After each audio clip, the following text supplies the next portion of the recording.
Everything we know about Jadon Sancho's Man United exit, how much he earns and what clubs want him.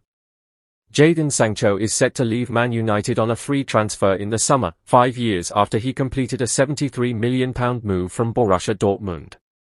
The Red Devils have an option of an additional 12 months, but according to The Sun, transfer chiefs have decided against triggering it. Sancho earns around £200,000 per week, and Man United are not ready to risk paying it for a final year in the hopes of agreeing a sale for a small fee. The winger is currently on loan at Aston Villa, where he has begun to feature more prominently in Unai Emery's thinking. The England international initially struggled for minutes, but has now started 8 of Villa's last 11 games across all competitions. Where could Jadon Sancho go? Sancho reportedly rejected offers from both Besiktas and Roma last summer before making the deadline day move to Villa. The winger appears desperate to prove that he can do it in the Premier League, even if that is away from Old Trafford.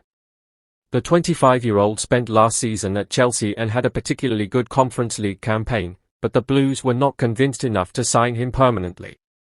Should Villa take the same approach, Sancho will be forced to start again and may even have to look back to Germany. The Sun reports that Bayer Leverkusen and Dortmund could move for the forward, who thrived in the Bundesliga before making the switch to Man United. Will the Premier League offer Sancho another opportunity? It is certainly not yet ruled out that Sancho's stay at Villa Park is extended past this summer. Emery has been keen to utilise the winger, and if a cut to his wages can be agreed, there would be little risk in signing him permanently. Should he leave, however, the options elsewhere in the Premier League would be limited. The likes of Nottingham Forest, if they stay up, would likely be priced out of paying Sancho's wages, and clubs such as Everton and Newcastle United would be wary of the risk. The 25-year-old does have time to prove his worth, however. A strong final few months of the season could work wonders for his prospects in the summer market. Aston Villa fans may be surprised to learn that former flop Habib Beye is reportedly set to take over as Marseille's new manager this week. French journalist Fabrice Hawkins has reported, via X, that Beye and Marseille have reached an agreement for him to become their new boss. The ex-Aston Villa man could even first take charge of the Olympians in their upcoming League One clash against Brest on Friday night if a deal is sorted quickly. Marseille have been without a manager since former Brighton boss Roberto De Zerbi left his post in the wake of a 5-0 thrashing by PSG last week. The French giants sit fourth in League One as it stands, and are through to the quarter-finals of the Coupe de France, but they were knocked out of the Champions League last month after finishing 25th in the league stage. Manchester United are interested in Chelsea striker Liam Delap, who is likely to leave Stamford Bridge this summer. Newcastle and Everton are also keen on the 23-year-old. Caught offside, external. United are prepared to let winger Jadon Sancho leave for free at the end of the season. Sun, external. The Old Trafford side are regretting the price they agreed to sell Marcus Rashford to Barcelona for because they believe the forward is now worth about £50 million. Star, external. Man United cruise into FA Youth Cup last 8. Manchester United remain on course for a record 12th FA Youth Cup triumph after a comfortable 4-1 win at Oxford United to reach the quarter-finals. Defender Albert Mills powered Darren Fletcher's side in front with an early header. 15-year-old JJ Gabriel doubled Manchester United's lead with a long-range finish before half-time. Chido Obi scored a third early in the second half before substitute Noah Ajayi rounded off the scoring near the end. Fletcher elected to drop back down to the under-18s, who he has coached since the start of the season, rather than remain part of the senior coaching team after Michael Carrick was installed as head coach for the remainder of the campaign. The former Scotland midfielder had taken interim charge of the first team following Ruben Amorim's dismissal, and used the opportunity to bring Kobbie Mainoo back into the Manchester United starting lineup. Mainoo was part of the club's last FA Youth Cup winning team in 2022. Marcus Rashford's future has been the subject of several questions sent in via our Ask About Manchester United form. There is no clarity on Rashford's long-term future just yet. However, as Barcelona have just lost the 2 games he has been injured for, it may start to focus minds at the Nou Camp. On the face of it, the decision is an easy one. They simply could not find a forward with so much experience and so much talent anywhere else for £28 million, the buyout figure agreed in Rashford's summer loan deal. There are complications though. First, Barca's financial issues are well documented. For a player like Rashford, the fee is only part of the financial commitment. Even a 2-year contract on the salary he was getting at Old Trafford would eclipse the fee, which United are not prepared to reduce. It seems the 28-year-old is enjoying himself with the Catalan giants. He has scored 10 goals and forced his way back into the England squad. But 14 of his 34 appearances have come off the bench. Will that be enough? Then there is United's view. It might be some time before we find out who the club's manager will be next season. What will they think? We do know Sir Jim Ratcliffe is keen to drive down the wage bill, and when Casemiro leaves in the summer, Rashford will be one of the club's highest earners, regardless of the fact he won't have featured for them in 18 months. With his contract not due to expire until 2028, would they try to reintegrate a player who had zero intention of returning to the club if Ruben Amorim remained in charge? There is also the knowledge United could sell Rashford to a different club, where the £28 million clause does not apply. That, however, would need the player's agreement. A return to Barcelona remains the most likely outcome next season, but, as it stands, no one can be sure where Rashford will be once the World Cup is over. We do know Sir Jim Ratcliffe is keen to drive down the wage bill, and when Casemiro leaves in the summer, Rashford will be one of the club's highest earners, regardless of the fact he won't have featured for them in 18 months. With his contract not due to expire until 2028, would they try to reintegrate a player who had zero intention of returning to the club if Ruben Amorim remained in charge? There is also the knowledge United could sell Rashford to a different club, where the £28 million clause does not apply. That, however, would need the player's agreement. A return to Barcelona remains the most likely outcome next season, but, as it stands, no one can be sure where Rashford will be once the World Cup is over. This has not been the best of seasons for Manchester United midfielder Sekou Kone. The 20-year-old was hoping to kick on after making the United bench for 3 Premier League games over the second half of last season. But it just has not happened. Initially, Kone suffered concussion during a National League Cup tie at Tamworth in August that effectively ruled him out until the middle of November. The Mali youth international started 2 under-21 games in the space of 4 days in December, but then headed to Lausanne, the Swiss club owned by Sir Jim Ratcliffe's Ineos group, for a trial before eventually signing a loan deal before the February transfer deadline. Unfortunately, Kone has made just 1 substitute appearance of 10 minutes from the 3 Swiss League games he has been on the bench for, and will not be involved in the Conference League playoff with Czech Republic outfit Sigma Olomouc because he has not been registered for the remainder of the tournament. Playing in it was cited as one of the benefits of the move when United announced it on the 3rd of February. It is not clear why there has been such a major breakdown in communication over how Kone would be used, but unless he returns to United, as happened with England under-20 striker Ethan Wheatley last season when he failed to play during his loan at Walsall, it looks like being a very frustrating campaign for Kone. On the latest episode of The Devil's Advocate, Gaz Drinkwater joins Joe McGath from Tenerife as they look ahead to Manchester United's first trip to Everton's new stadium and another meeting with former manager David Moyes. We are now seriously starting to feel the effects of Manchester United's recent failures, and it serves as a timely reminder of the importance of a strong end to the season. A 13-day break between the 1-1 draw at West Ham and United's next game, Monday's trip to Everton, is unprecedented in February. But that is the result of no European football to enjoy during the weeks, thanks to a 15th place finish and Europa League final defeat last season. While other clubs continued their FA Cup adventures at the weekend, United fans were forced to do other things with their lives. If there was any season to go on a cup run, it was this one. Yet, we watched first hurdle exits against League Two Grimsby Town and crisis club Brighton in the Carabao Cup and FA Cup respectively. The worst part is that this prolonged absence from watching Michael Carrick's resurgent Red Devils is only just the beginning. There will be 11 days between the 4th of March match-up at Newcastle United and the crunch clash against Aston Villa on the 15th of March. There will be 21 days between the 20th of March visit to Bournemouth and hosting Leeds United at Old Trafford on the weekend commencing the 11th of April. The breaks might be welcome for some players vying to stay fit for the summer's World Cup after the frantic schedule of recent years. However, this is not a schedule United can get used to. It has only emphasized the fact that anything other than a return to Europe next season would be catastrophic. Carrick's side are in a good position, sitting in fourth with 12 games to go and 5 Champions League places for England all but confirmed. But Chelsea and Liverpool, both strongly tipped to finish higher at the dawn of the campaign, trailing by 1 and 3 points respectively. Nobody show Roy Keane this acceptance of a drop in standards, but even if United slip into the Europa League spots, it would be a successful season. Manchester United are considering a move to sign Argentina midfielder Alexis Mac Allister, 27, from Liverpool, with the World Cup winner potentially set to leave Anfield this summer. Star, external. Meanwhile, United will continue to monitor Middlesbrough midfielder Hayden Hackney before the summer transfer window, with Leeds, Tottenham and Everton also interested in the 23-year-old. Team Talk, external.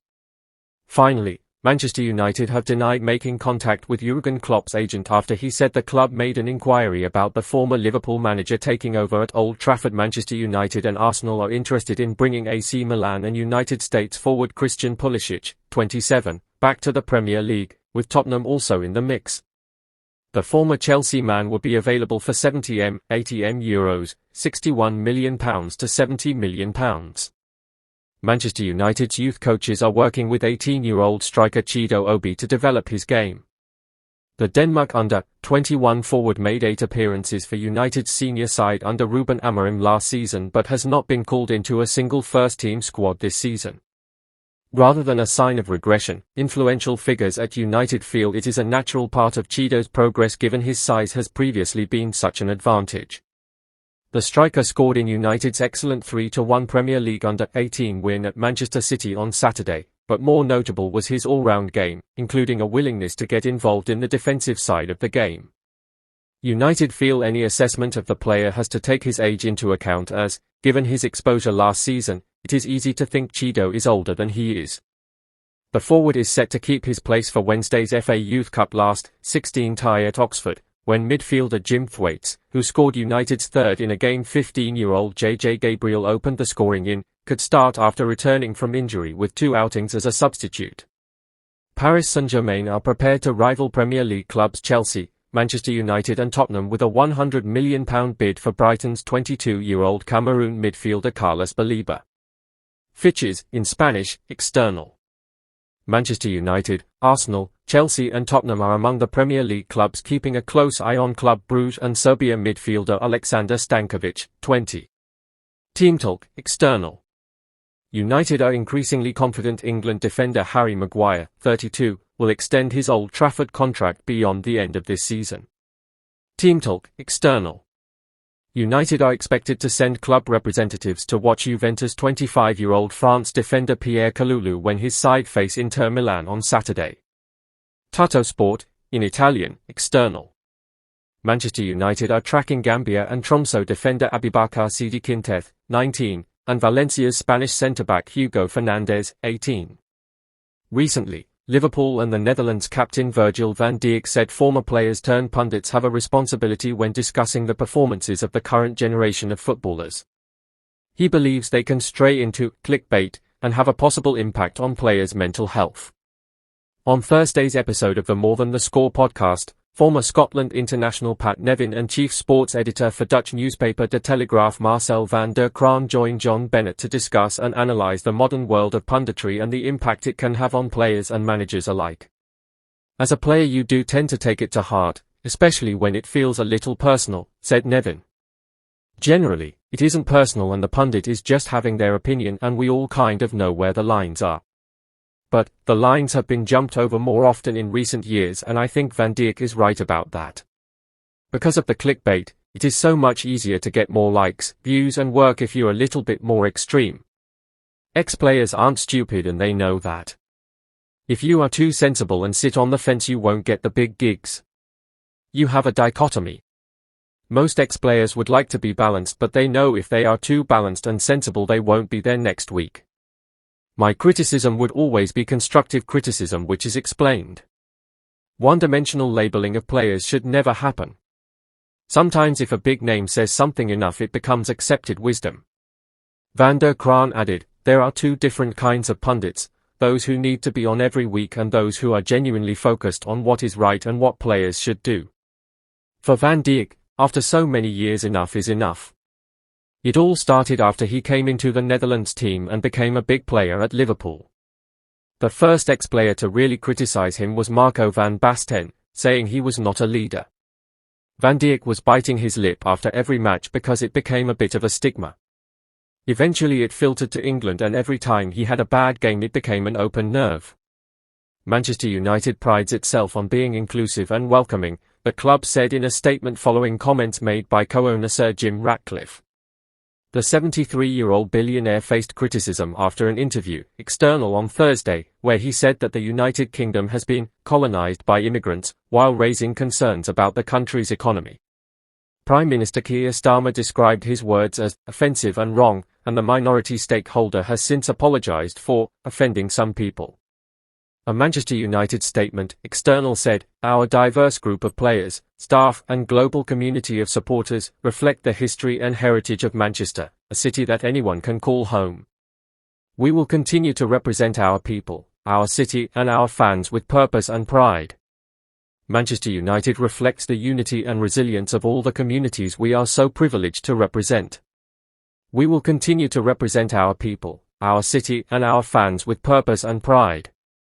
Sir Jim Ratcliffe has apologized for the language he chose to use in a discussion about immigration.